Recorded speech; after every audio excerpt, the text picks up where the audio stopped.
কাঁচামরিচ কুচি করে নিয়েছি, যার যেরকম স্বাদ খেতে, যে যেরকম ঝাল খায় সেরকম দিতে হবে। দিয়ে দিচ্ছি 1 কাপ পেঁয়াজ কুচি কেটে দিয়েছি। 1 কাপের মতন, 1 টেবিল চামচের মতন হবে ধনিয়া কুচি। 1 চা চামচের অর্ধেক, হাফ চামচ গোলমরিচের গুঁড়া। স্বাদ মতো লবণ, আমি আগে লবণ দিয়ে সিদ্ধ করে নিয়েছি, এর জন্য অল্প দিচ্ছি, পরিমাণ মতো লবণ দিতে হবে। দিয়ে দিব 2 টেবিল চামচ মেয়োনিজ, দিয়ে দিব 2 টেবিল চামচ 2 চা চামচ টমেটো কেচাপ। আমি বলে ফেলছি 2 টেবিল চামচ হবে না, 2 চা চামচ টমেটো কেচাপ দিয়ে দিচ্ছি। এখন আমি এই উপকরণ ভালো করে মেখে নিব। এখন আমি ভালো করে মেখে নিচ্ছি।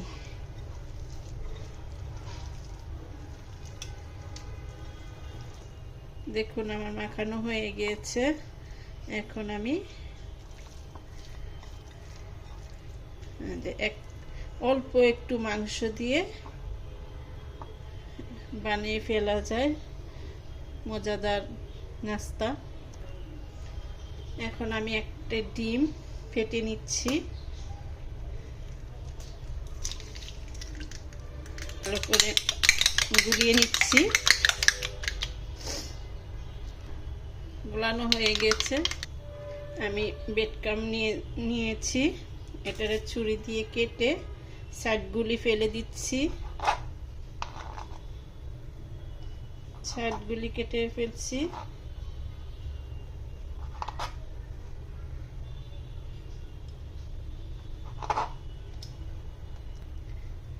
এখন দিয়ে দিব সেই উপকরণ।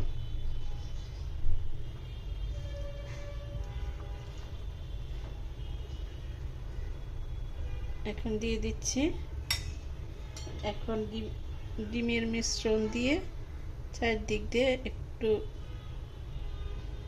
যেন আঠালো লেগে যায়, আর একটা টুস দিয়ে চেপে নিচ্ছি। একটু চেপে দিবে।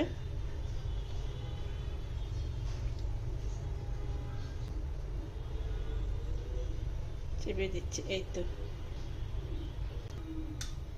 আমি আরেকটি করে নিচ্ছি, দেখুন।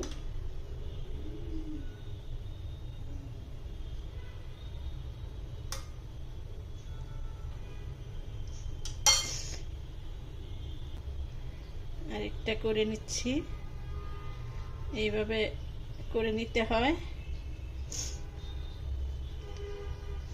এটা মাস সংরক্ষণ করা যায় ফ্রিজে, ডিপ ফ্রিজে রেখে। এখন এই যে ডিমের মধ্যে চুবিয়ে নিচ্ছি, এভাবে চুবিয়ে এখন এভাবে করে নিচ্ছি। এটা বিকেলে নাস্তা এবং বাচ্চাদের টিফিন জন্য অনেক ভালো। তো আমার হয়ে গেছে এইভাবে। আমি প্যান বসাই দিয়েছি, তেল দিয়ে দিয়েছি, গরম হয়ে গিয়েছে। এখন আমি যেগুলি তৈরি করে নিচ্ছি এখন ভেজে নিচ্ছি। উল্টে দিচ্ছি, ভাজতে বেশি সময় লাগবে না, দ্রুত হয়ে যাবে। এটা খেতে অসম্ভব মজা। এটা হাই হিটে ভাজা যাবে না, অল্প করে আছে ভাজতে হবে। বেশি কালার করলে পুড়ে যাবে। আমার এটা হয়ে এসেছে, আমি এটা নামিয়ে নিচ্ছি। এখন আমি আরেকটা দিয়ে দিচ্ছি।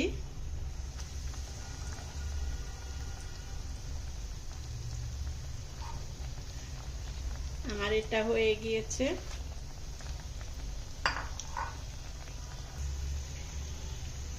আরেকটা হয়ে গিয়েছে, এটা নামিয়ে নিচ্ছি, রেখে দিয়ে দিচ্ছি।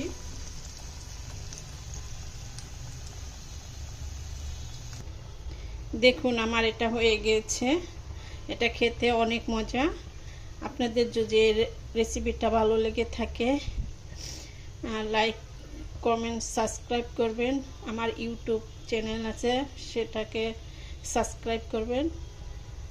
ভালো থাকবেন, আল্লাহ হাফেজ।